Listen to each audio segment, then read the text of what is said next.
Hi guys, I'm Matt. And I'm Logan. This is Oki. And this is our tiny house in Tucson, Arizona. About a year and a half ago, we started planning this process of selling our house, moving into a tiny house, how that would look, how that would work for us, our lifestyle, our jobs. And I wanted to start traveling for my job, and we needed a means to get there. So we started bouncing around the idea, RV, tiny house. We had a camper back home in Florida that we would travel in every, couple times every couple months, and we really loved RV parks. We love the people, we love the laid backness. Everyone is very happy most of the time. Yeah, because they're on vacation. Everyone's on vacation. That was kind of a point that we kind of wanted to get to, where we could live in RV parks full time. And luckily we have the jobs where we can do that, and we get to travel the country, but at a slower pace. So every spot we stop at is about 3 to 6 months. So we really get a feel for the town we're in, the state, and see if we like it or not. And if not, we can just hook up the tiny house and go somewhere else. Definitely. I mean, one of the big reasons was we realized where we kind of grew up and lived probably wasn't the place we wanted to be the rest of our lives. Yeah, I mean, there's so much more places to explore and see, and we really wanted to figure out where we wanted to kind of settle down in the future, raise a family, invest, with a house or whatever. So this was kind of the best way to get out and start exploring different cities and states. And tiny house life specifically was really appealing to us because it still feels like an actual house, and just on a smaller scale. Our tiny house was custom built by Wind River Tiny Homes in Chattanooga, Tennessee. It is 24 feet long, 8.5 feet wide, 13.5 feet tall, which gives us 290 square feet. So our tiny home was built on two 7,000-pound axles, which gives us a max rating of 14,000 pounds for the tiny home. Okay, here in the front of the tiny home, we have our LG mini split system. We have our propane hookups, which goes to a regulator that then goes into the home.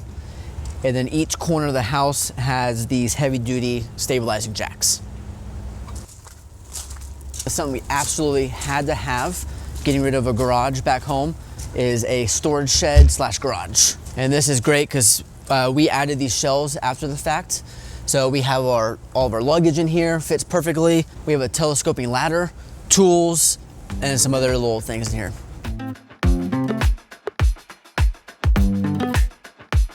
So let's go check out the inside.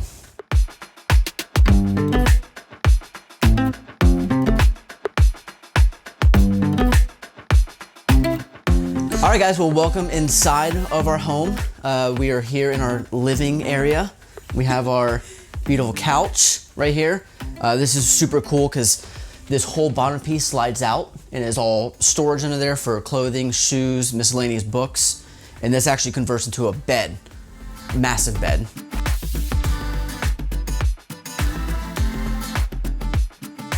A lot of good space here. We have our beautiful wooden map right here where we keep track of all the states we've been, countries coming soon. But cool little push pins of all the state maps that we can push pin to where we've been together. And over here we have our wood burning stove because I never wanted to live in a house without a fireplace. So we really love this little guy. He's very little, but he can heat up to 350, 400 degrees really fast. So you just put really tiny pieces of wood in there, and you can even cook on top of this. So one thing we really love about this space is the massive ceilings we have in here. From the outside, it doesn't look like they would be this tall, but once you step in here, you have so much space. And it just really makes it feel so much bigger. Just opens everything up. All the windows and natural light just really makes this tiny space feel so much bigger. And one of the cool things that we kind of twist our arms had to do, because these 3 windows up top are so large, we had to splurge and get automated blinds. There was no way we were gonna go up there and open and close those, so it kind of had to be that. It kind of had to be that way. We didn't want strings hanging down 9 feet long, so that's a cool little extra feature we did. Okay, so moving on to our dining room slash office. This bar top, super comfortable to sit at. It's the perfect height. 2 big windows, we get to look out into the campground. But this is where we do all of our eating, all of our computer work, paperwork. I just find myself just hanging out here playing on my phone sometimes. Really good use of space. The bar stools push in so they're not in the walkway. We really love this area. So Logan is a traveling cardiovascular tech with the hospital. She gets 3-month assignments at each hospital, and she can extend from 6 months up to a year. So we base our travel around where she can get a job. So like we moved from Colorado to Arizona because that's where the job offer came from, and we were okay with it because we're open to kind of traveling wherever. My background is building engineer, so I can get a job in pretty much any city we go to doing maintenance and building maintenance. So luckily that works for us. Yeah.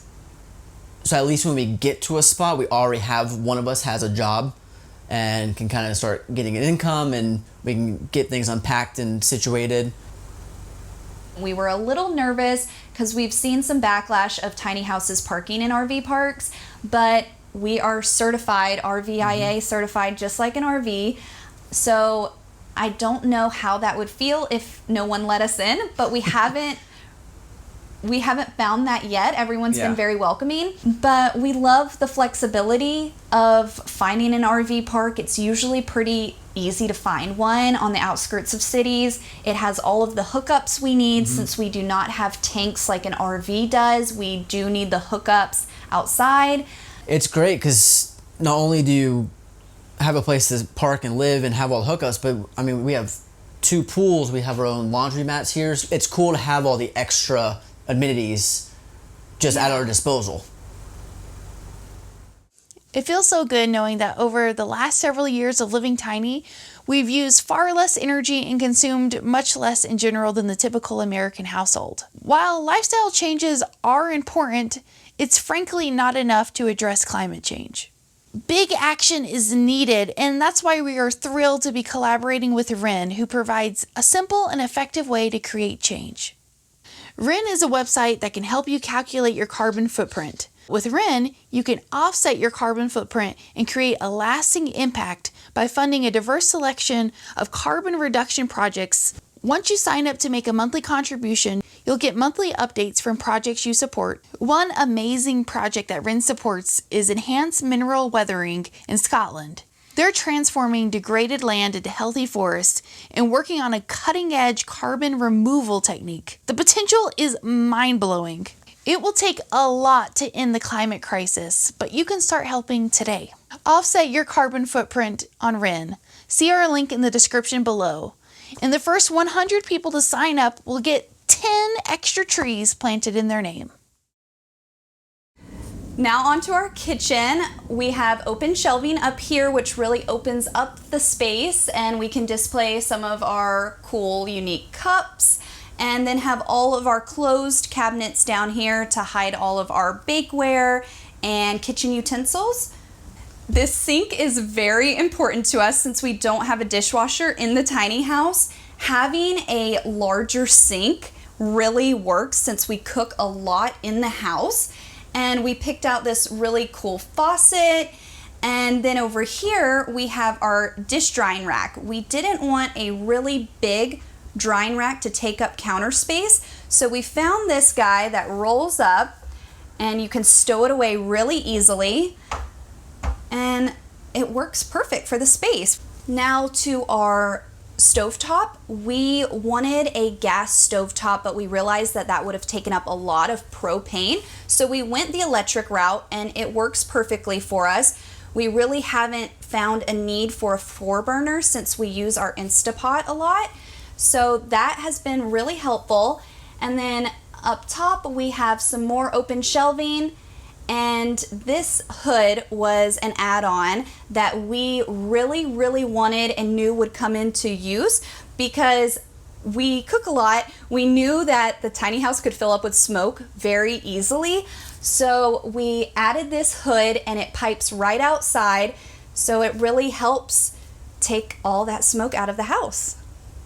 Down here we have a little smaller than normal sized oven, but it holds about 4 casserole dishes, so we haven't really found that it is too small for us to use. No, it's the perfect size for us. We really love it. Yeah. And it's cool because it's a convection. It's a convection oven, so it doesn't use the heat. It uses a fan to create heat. So I feel like it does take a couple extra minutes to cook, but I feel like it cooks a little bit more evenly, but no issues at all. Okay, so across from the stove and oven area, we have our pantry. This was a massive storage unit.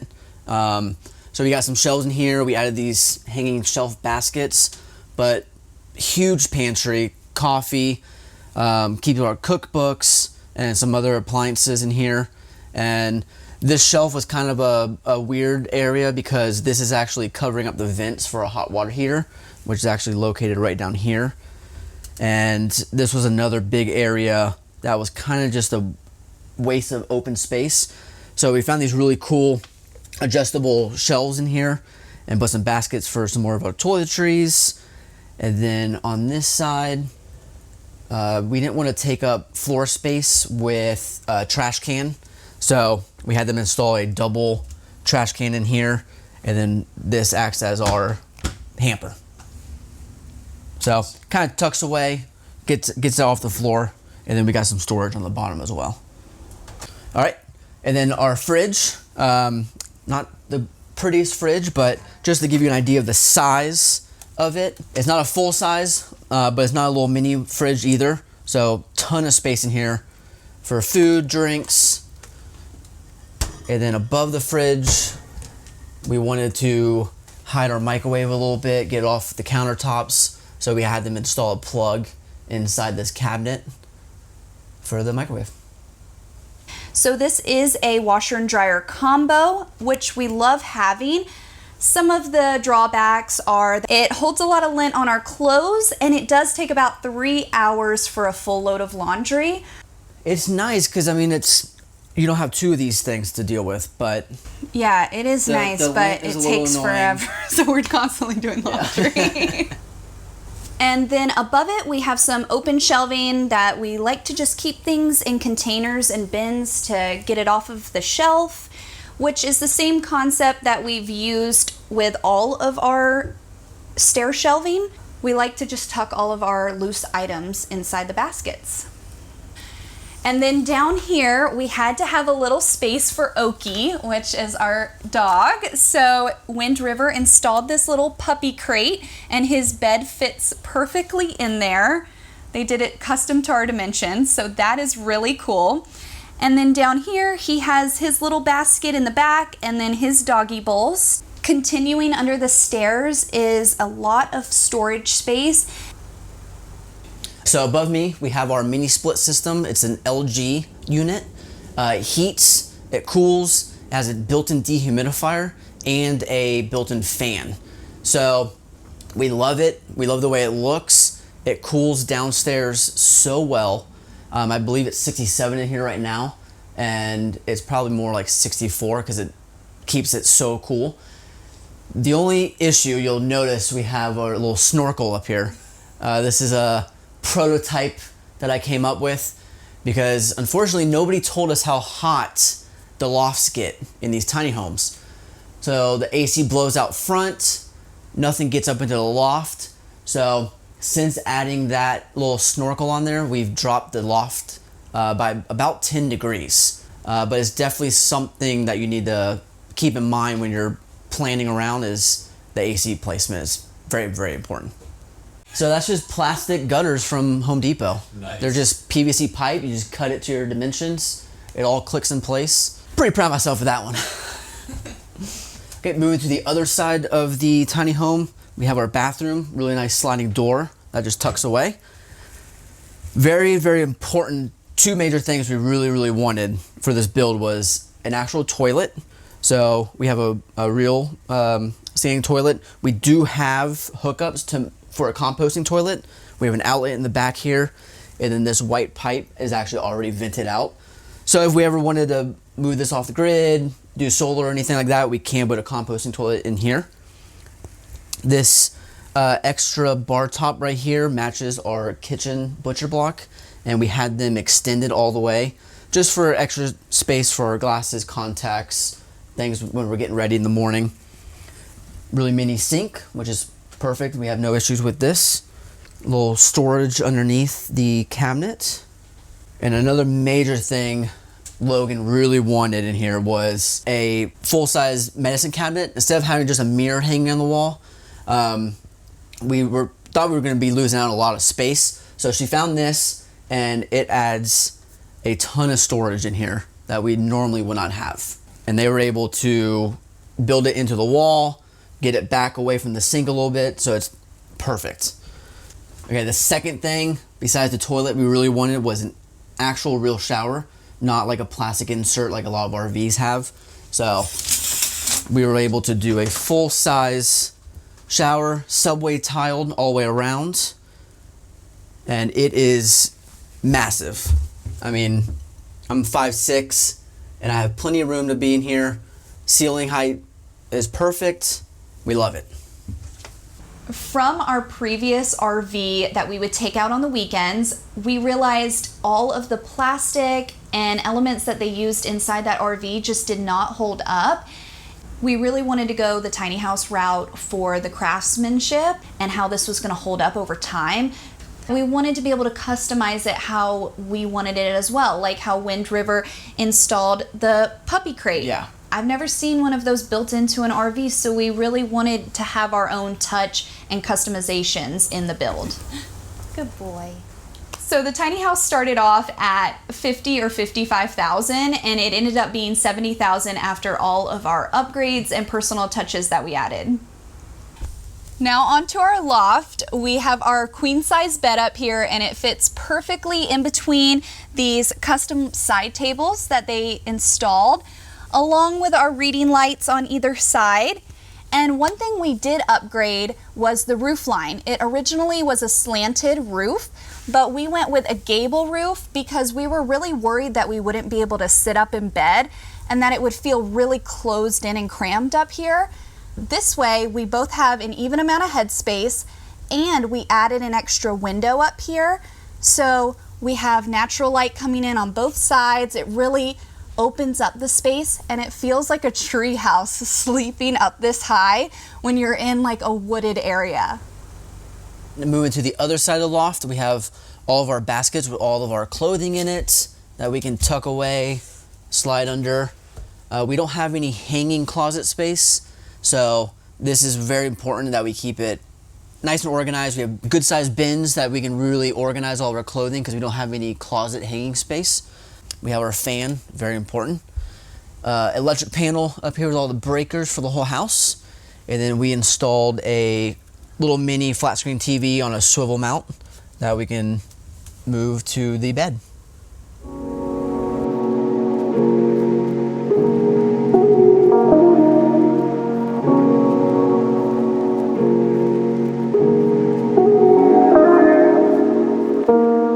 So we had this home built in Tennessee, and when we were living in Florida, getting ready to sell our home, we drove to Tennessee, picked up the tiny home, drove it back to Florida.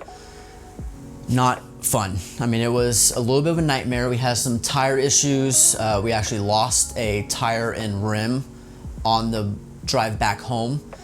And we knew how heavy these things are and how tall, but you don't realize the impact that has when you're driving down the highway. So we are having a tiny home moving company, One Call Logistics. They've moved our home twice now, and they're insured. They kind of take the responsibility. We trust that they will get it here safe. They have professional drivers with bigger trucks, rigs that can handle something like this. Yeah, we feel a lot safer. It's a lot of stress off our back to just give it over to somebody else, and then we make the journey in between states. We sightsee. Yeah, on our own. Yeah. So we're able to get off the highway. We're able to go down some dirt roads to a national park or whatever we do along the way is a lot easier that we can now explore in between our moves as well. And our end plan is in a few years when we want to settle down and maybe have some more room for a family, we would love to turn the tiny house into a mother-in-law suite in the back of property that we find, or rent it out. Airbnb. We never want to get rid of it, so we've kept the future in mind of what we want to turn the tiny house into.